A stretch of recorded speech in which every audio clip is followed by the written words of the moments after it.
Ya hadratin Nabi Mustafa Rasulullah sallallahu alaihi wasallam Allahumma qul lima alamtana wa alimna ma yanfa'una zidna ilman nafi'an wa ila ilmin mutaqabbil wa qul al-Fatihah.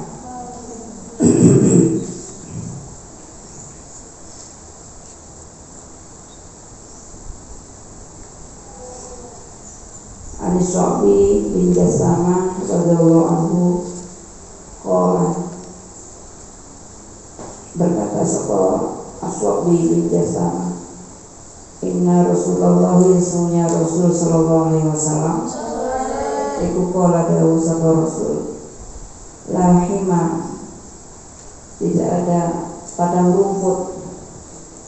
Diartikan la hima, tidak ada padang rumput.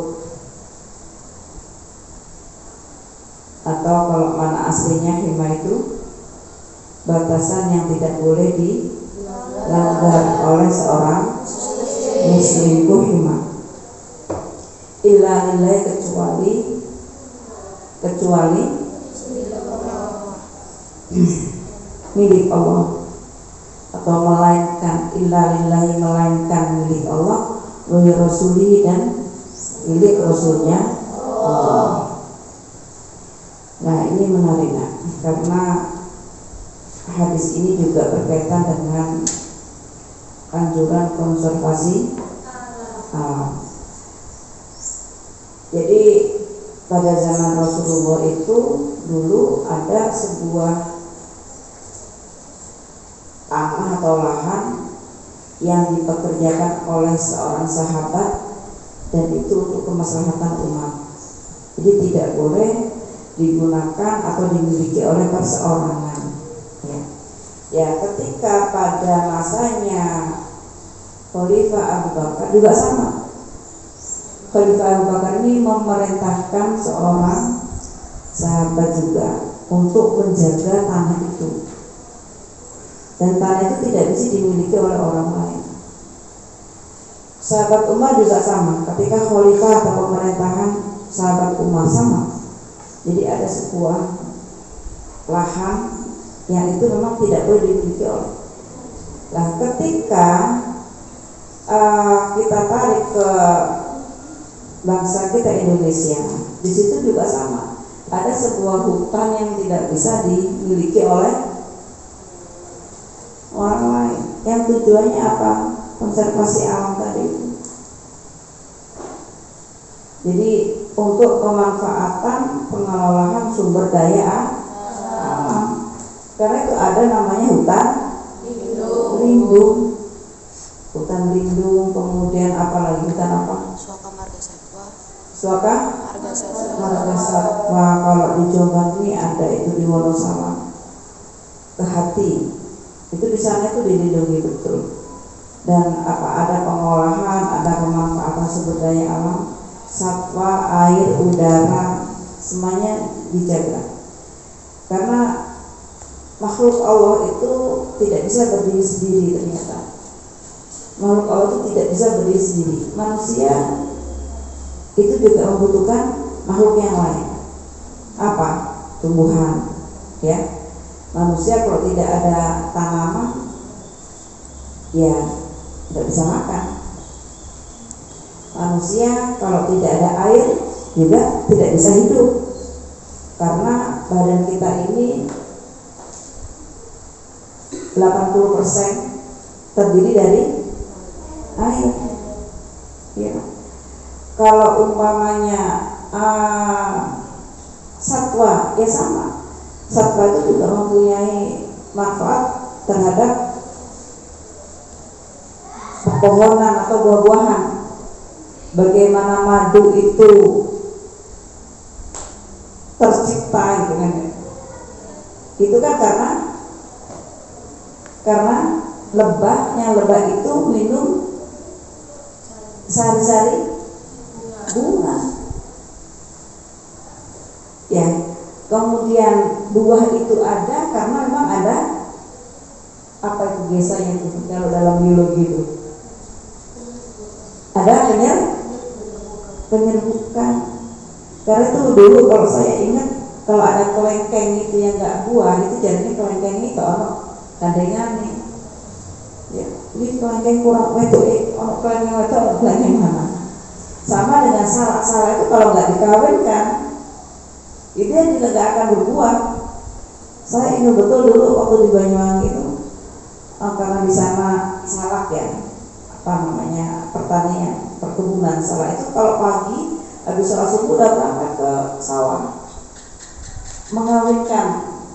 Jadi ada yang perempuan taruh di yang laki gitu. Itu baru kemudian bisa berbuah sama. Nah kalau tidak kita jaga, maka yang paling terdampak adalah manusia. Ini hadis terkait dengan konservasi alam yang ternyata ada. Nah ternyata kita itu kalau berbicara tentang lingkungan lebih mudah diterima kita menggunakan jalur agama dibandingkan dengan ekonomi, ekologi, politik. Lebih mengena dengan spiritual kayak gini. Ibu ngaji hadis ini kan juga nggak tahu tuh orang ngajinya kan babnya banyak ya. Ada bab macam-macam. Ternyata nemu ini nih bab konservasi ya. Tulisan nama di bukumu. Nanti mungkin baca lagi ternyata ini ono hadis ini gitu kan ya. Kalau yang ini tadi memang terkait dengan konservasi alam.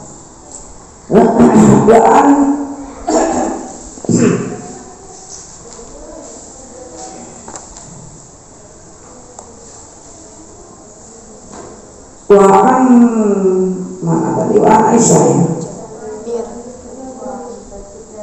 Waan tersana. Waan Jabir radhiyallahu anhu qala berkata sapa Jabir qala dawu sapa Nabi sallallahu alaihi wasallam man utai barang siapa iku kan ada sapa man iku lahu bagiman opo ardun tanah opo ardun tanah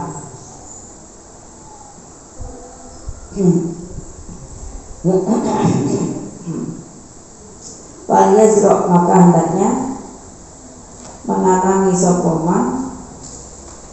Paliyazrok maka hendaknya menanami sopoman.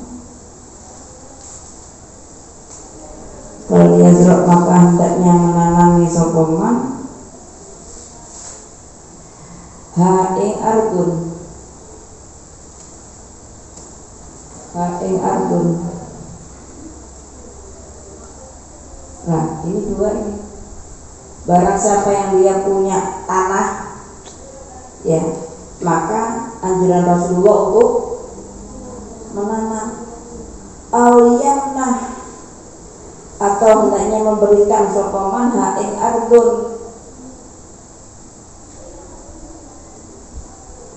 akhahu ing saudaranya man.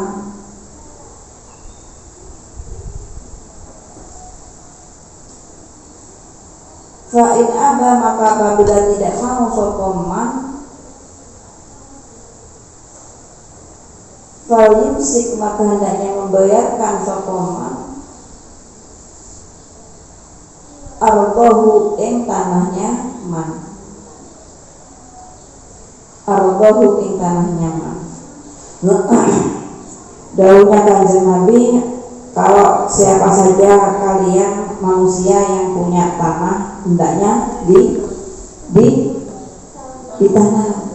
Ini dok, padahal kalau kamu tahu bagaimana kondisi tanah di Arab itu jauh berbeda dengan kondisi tanah di Indonesia. Di Arab itu sok gini wong Arab itu nek duwe gedang. Ya. Orang Arab kok dia punya pohon kelapa, itu berarti orang kayaknya Arab. Nek nang Indonesia keluarganya apa enggak?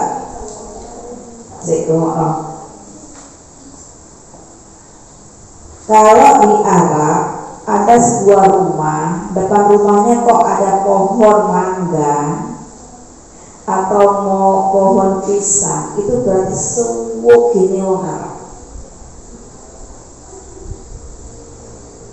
Kriteria kaya sama nggak dengan Indonesia? Kayak pondok plus. Nek wong Indonesia itu kata esoge, nek omahe mobil akeh, mobil jejer-jejer soge. Nek wong Arab gak, nek duwe gedang sitok itu sumbuke. Lah awake dhewe nek wong desa yo, lah yo pekarangan wong desa-desa ku uwo-uwo tanah yo. Ya wong gak duwe. Tapi tanahnya ombok. Jadi ukurannya tidak sama. Kenapa? Karena tanah di sana itu kalau ada sampai di Arab itu ya ada pohon pisang, berarti dia ngambil tanahnya bukan dari Arab. Joko nang negara liya. Karena tanah Arab itu tidak bisa ditanami kayak Indonesia.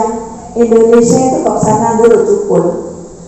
Kadang nandur kemangi cukule sampai sepeteki ya cukul. Ya. Aku ki nandur kemangi kok cukule sepeteki ya. Nek ono gak iso. Makanya dianjurkan oleh Rasulullah untuk menanamnya. Ditanam apa ya? Kurma. Kemudian buka iso. Ya, tandus. Kalau emang nggak mau nanamin, ya kasih saudara. Nanti di corona paring loh, kayak ini ya TV. Nggak ada. Tapi walaupun tanahnya seperti itu, dijamin apapun ada di sana. Kampung ayono, tekoan timbul, tekoan timbul. Semuanya ada di sana, nggak ada yang nggak ada. Kemudian kalau emang nggak mau, coba kalau di Indonesia ya, nek duit tanah tandur, dia tak cuma beli kayak no turunmu, dia kira royoan tak turun. Kata Rasulullah, Pak Abah para jimsik, dia tak kelam dari mawani, biarkan saja. Nah, ini juga anjuran Sahih Bukhari ya, Sahih Bukhari loh. Oh, ini Sahih Bukhari. Hadis ini kita setiap ngaji ibu jelaskan ini terkait dengan lingkungan. Ayo diamalkan, dilakukan apa yang sudah diperintahkan oleh kanjeng Nabi. Kalau kamu mengaku umatnya kanjeng Nabi, ya harus mengikuti apa yang sudah dianjurkan oleh kanjeng Nabi. An Umar radhiyallahu anhu qala hamaltu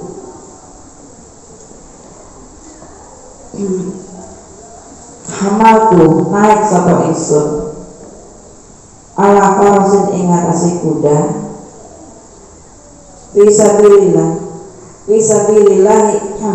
fisabilillah ing dalam perang di jalan Allah.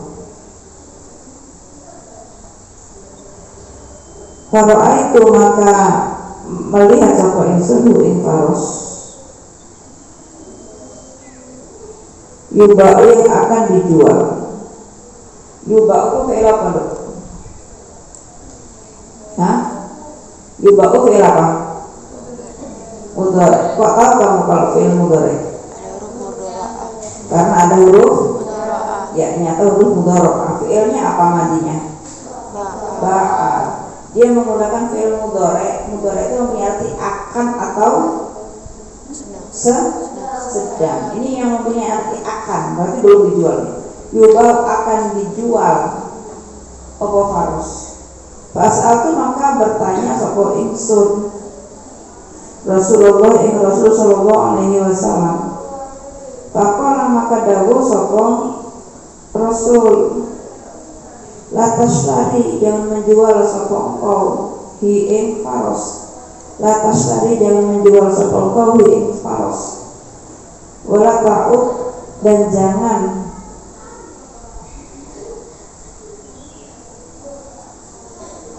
latas tadi kok menjual. Latas tadi jangan membeli. Latas tadi jangan membeli sapa engkau ing faros. Wala ta'ud dan jangan meminta sapa engkau Wala ta'u dan jangan meminta sapa engkau fi sodakotika ing dalam sodakomu. Wala ta'u dan jangan menarik sapa engkau fi sodakotika ing dalam sodakomu. Jadi pada suatu peperangan gitu ya, ada yang membawa hamal itu bisa juga mengartikan membawa, juga bisa menghibahkan, juga bisa. Katakan Nabi, nggak usah beli dong, dan jangan diminta sodakohnya. Ini harus lihat syarahnya, ini apa ini asbabun nuzulnya, asbabun wurudnya apa ini hadis ini. Kalau tidak lihat syarahnya nggak tahu sebab-sebabnya hadis ini ada ya. Nanti coba saya lihat di syarah Sahih Bukhari.